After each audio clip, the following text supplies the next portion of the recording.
food is fantastic, and now it's time to have some wine because I always bring things back around to wine. Aristos, tell me, what are we drinking here? We're drinking Chakas, who is the winemaker, Vambagada.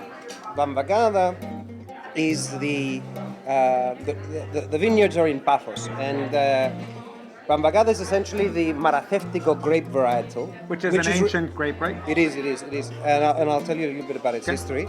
But it's referred to as Vambagada locally, and that's the name of the wine, given that from where it's grown, where the grapes were grown.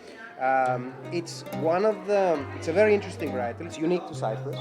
Many have referred to it as the great grandfather of Cabernet, simply because Cyprus is one of the few countries in the world that was not affected by the vine louse, by the phylloxera. By phylloxera, yeah. Which means that the vineyards in Cyprus are the traditional, the original vine stocks. The rootstock, yep. Right, the rootstock is, you've got vines that are 100 years old plus. And for just to explain one thing, for people who don't know what phylloxera is, if you have a garden at home, the phylloxera really is aphids, very similar to aphids that you get in your own garden, except it really wiped out a lot of big winemaking regions, in including France, Bordeaux in Spain, in Bordeaux, Yep. and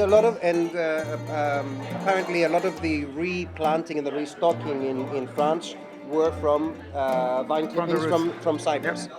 So it is a unique wine grape in what sense? First of all, it ages very well. It's has a very complex character, depending on the winemaker and the aging process. But more than that, it's a very difficult grape to cultivate. It is prone to bud loss. And it is non-hermaphroditic, which means that to pollinate them, you have to plant alternating. Okay.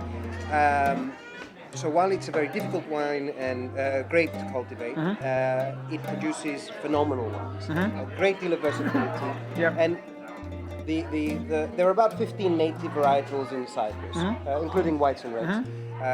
The most predominant that are Mavro and Sinisteri, which are used in the production of Koumandaria. Right. Mavro is roughly about 50% of all the vines planted, More or less, and Sinisteri is the predominant white grape, probably about 15% of all the somewhere vines. in that ballpark. They shift year to year based on replanting and introduction of other varietals.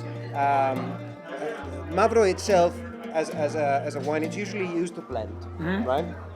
Ophthalmo is another local variety, which has a large percentage of planting. Neither Mavro nor Ophthalmo really lend themselves to aging.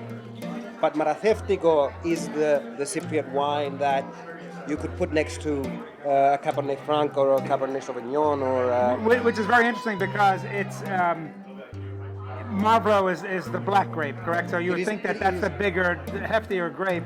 This has an aromatic quality to it and really nice fruit to it. It's medium bodied, but interesting that this is the grape though that gives longevity to a lot of the wines. Exactly. It's the one that has the complexity to it. Yeah. So you can get a beautiful barnyard table wine from Mavro or Ophthalmo, which is a lot of the in the villages. Very rustic. Very rustic, right? It's the table wine. It's the table wine. Yeah. But the Vambagada is going to give you the complexity, the sophistication. It's going to make it interesting. Exactly. Okay. Interesting. It is interesting.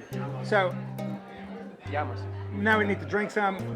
Now I have to have my lesson again. When we're toasting, we say Stiniamas. Stiniamas. Stiniamas. Stiniamas. Cheers. Stiniamas.